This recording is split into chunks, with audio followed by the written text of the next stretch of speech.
We officially have the first all-AI anime, and it looks horrible. I do have to give them some credit. They admittedly used the technology in a creative way that fits its strengths. Weirdly though, that's not really a compliment, and in order to understand why, we have to take a dive into this confounded production, see how it came to be, why its marketing has been extremely misleading, and why it looks so bad. And watch as I get more and more heated the further I research this production and the company behind it. I promise I'll chill with the AI stuff after this third installment in what has accidentally become a trilogy about AI and animation, but the AI hype train doesn't run on coal, it runs on fear, speculation, and misinformation, all of which is easily dispelled with a little scrutiny. Made by the newly created and aptly named Studio Kaka Creation. Seriously, why does it smell like caca and wee-whiz in here? And starring Yurie Igoma, the voice of Ruby from Oshi no Ko, Twins Hinahima is a single-episode glorified tech demo about two twin high school girls, Himari and Hinana, who want to get famous doing dances on TikTok. Please excuse me for a moment while I cram myself into an old oil drum and roll myself down a quite steep hill until my brain is jumbled enough that I can bear continuing to live in this world.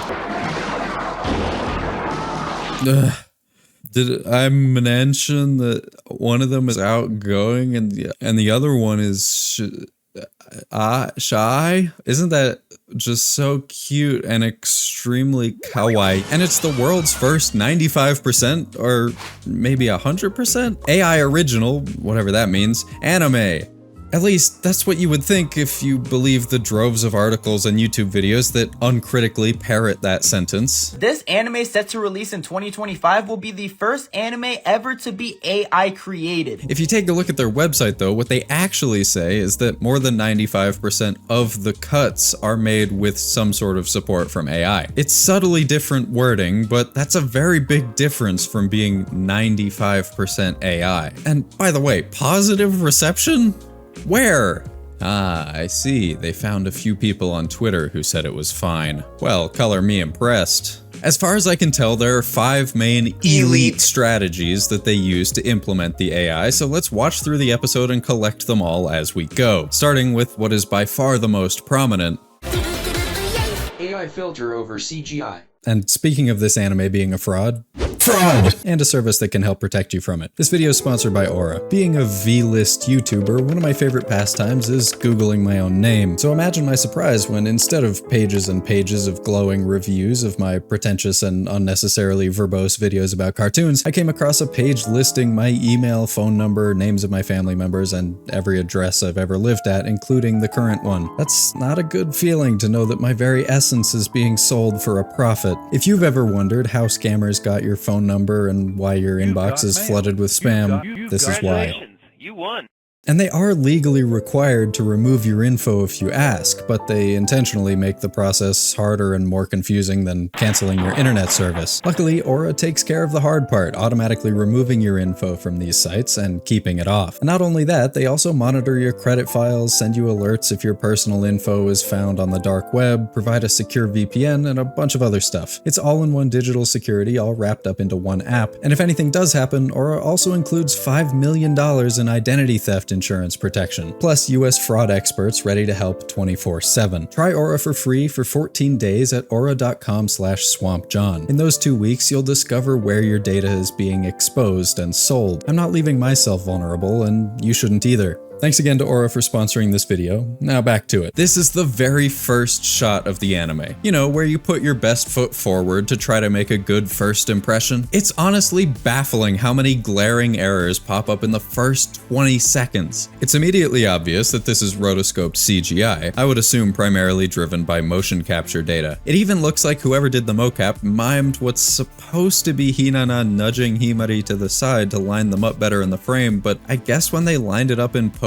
it didn't really work out to have them close enough to actually touch each other, so she just does like a hover hand nudge instead. Also, I'm now noticing what appears to be a blatant tracking error on Himari's leg here. See how when she steps back into the middle, her leg doesn't quite line up right? It's angled too far inward, then suddenly in one frame it snaps back to the right position. That type of little glitch can happen all the time with motion capture data, but you're supposed to, you know, have somebody fix it.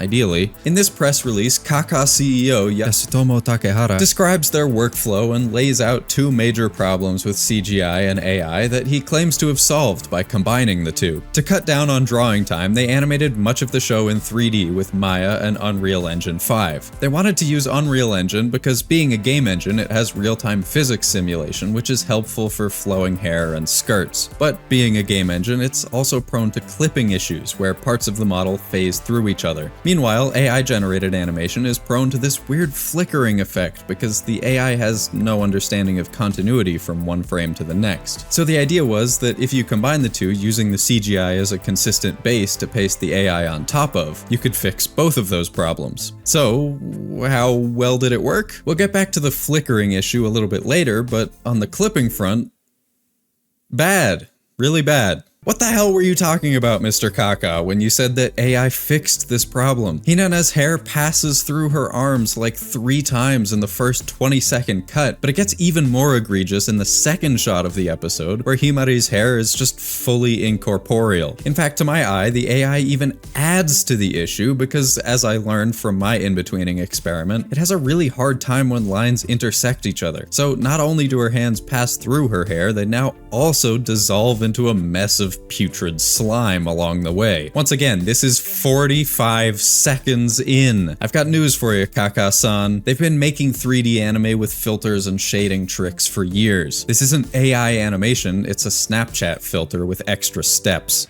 The CGI is also just kind of badly rigged. Like, the hair in particular has this very noticeable helmet effect. There's a line where it's free to flow, but anything above that line, it's like it's glued to their skulls. Unfortunately, Hina and Hima suck at being TikTokers and are catastrophically starved of clout.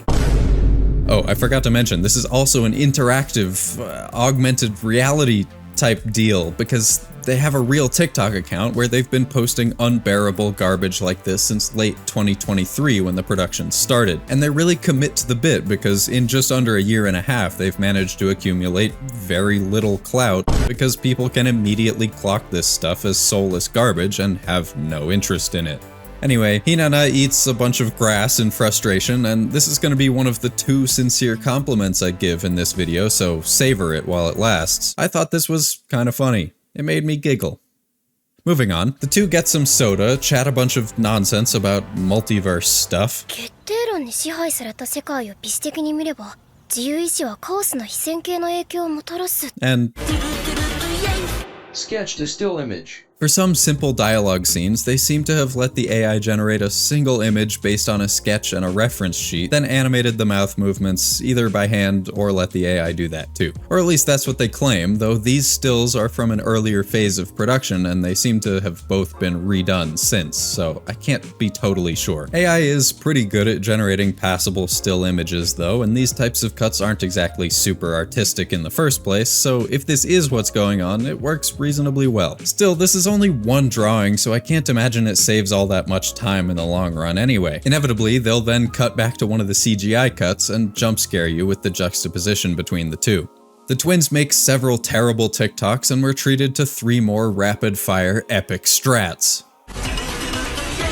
Photo to background art. They also created the background art primarily by slapping an AI filter on real photographs. There isn't that much to say here, I think you basically know what to expect at this point. It generally ranges from inoffensive to uncanny valley nightmare, the colors are inconsistent from one shot to the next, everything feels at once weirdly glossy and weirdly scratchy. If you look too close, textures like these stone slabs stop making any sense, and there's often little sense of composition because they've just dropped the characters into a real-world environment. They really want to show off this crane shot, which is just like that one in Freerun, but they don't want to work too hard on it, so instead of drawing separate layers to create a parallax effect, they just let the diffusion model have its way with the initial image. So it takes these branches in the foreground and just smears them across the background, leaving carnage in their wake, including this little clump that originally looks like it's part of this middle tree here, but then gets pulled into the foreground and becomes a lovely little cloud of leaves, just floating there, attached to nothing. And what's happening to the path? It changes from light concrete to black asphalt, the AI suddenly decides to add some weird-ass topology to it, and then it just sort of dissolves into a liquid by the end of the shot.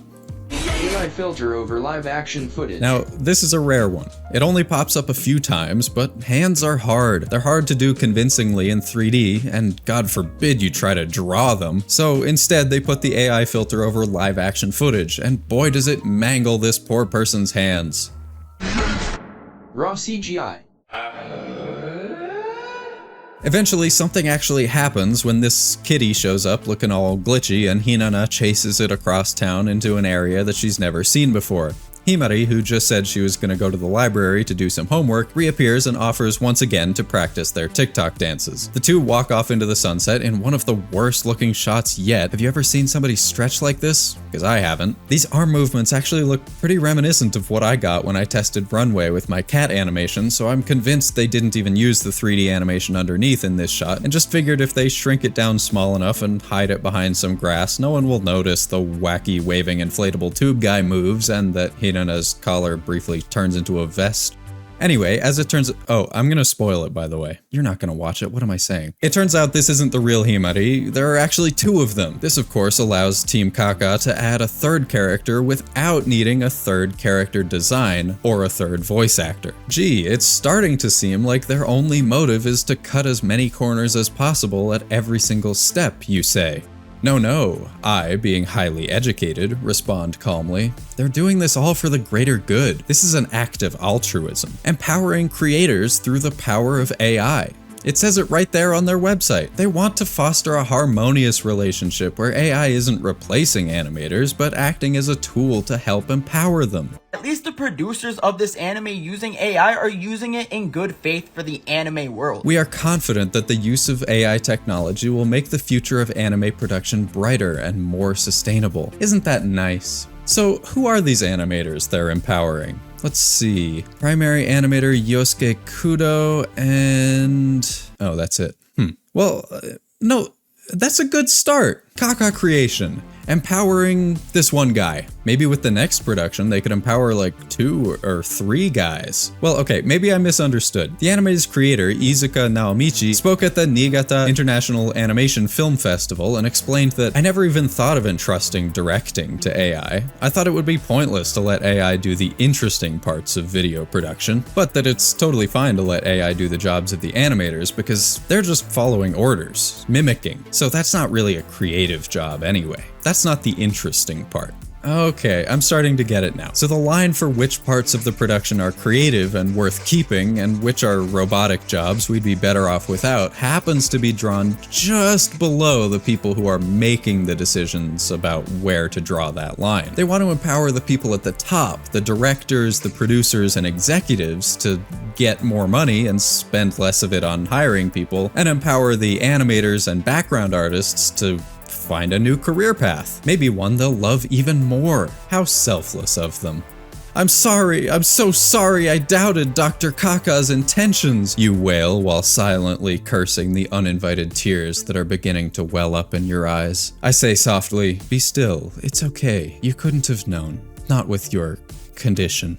It's really a shame because, you know what, there actually are a few neat creative direction choices here, like the decision to abstract this dancing sequence by focusing in on little details, like their shadows and close-ups of their shoes, or the way the camera whip pans back and forth following Hina's gaze in this cut. I don't really even know what it would mean to have an AI program direct an anime, but Naomichi is correct that I'm sure if they had done it somehow, it would have been significantly worse. But imagine how much better this scene would be if, in tandem with those direction choices, there were also cool animation choices too, like, I don't know, some cool smearing as the shoe whirls past the camera instead of just the usual CGI run through an AI filter then posterized down to 12 FPS, which makes it so the foot just appears on the screen for 1 frame then vanishes, making it virtually impossible for your eye to make sense of what's happening in real time. Let's come back to the flickering issue that they claim to have fixed, because yeah, that's not true either. I mean, to be fair, it's probably better than most attempts at AI animation I've seen. It's present throughout most of the episode, and a lot of the time it's subtle enough to pass for wind or regular old boil, and there are even several cuts that would be totally acceptable in an okay traced 3D anime. But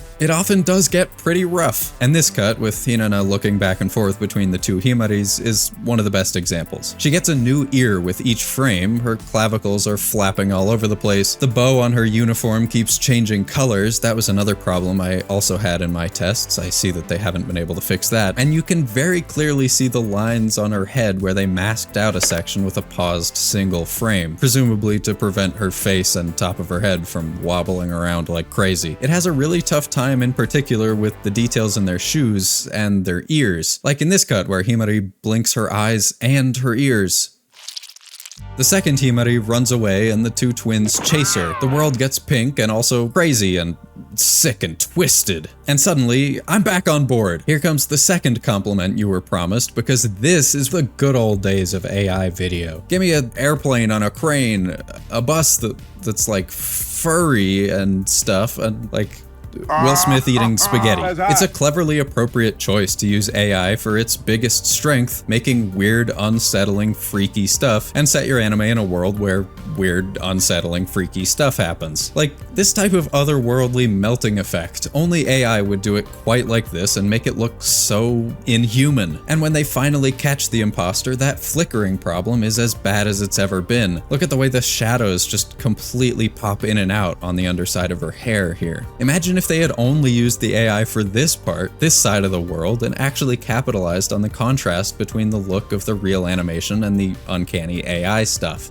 Although, if what you're trying to do is market your technology and make lots of money by cutting costs while producing all kinds of anime, this doesn't really sell me on the versatility of the tool. A blowtorch is really good at making that brittle, sugary crust on the top of creme brulee, but I wouldn't make you a creme brulee and then say that I'm gonna revolutionize the restaurant industry by cooking everything with a blowtorch and making it so no one has to buy an oven or a stove anymore, then ask you for several $1,000,000. The other Himari explains that this world is all like a simulation, man, and she, the future Himari, created it. I swear this was made specifically to make Elon Musk bust in his ill-fitting jeans. Upon learning that their entire existence has been a lie, instead of having an existential breakdown, the twins are like, okay, yeah, sure, that makes sense, and do the insufferable thing where you point out the unoriginality of your own story without actually fixing that problem. They then have this completely unearned emotional heart-to-heart moment, and future Himari eats them both into the void where everything gets reset back to the start of the episode. Well, that was not very good, huh? It's obvious that Kaka's goal is not to make something good, but to make something as cheaply as possible and generate as much hype as possible so they can secure investment money. No, this is not a 95% AI original anime. It's a motion capture CGI anime with an AI filter pasted over the top.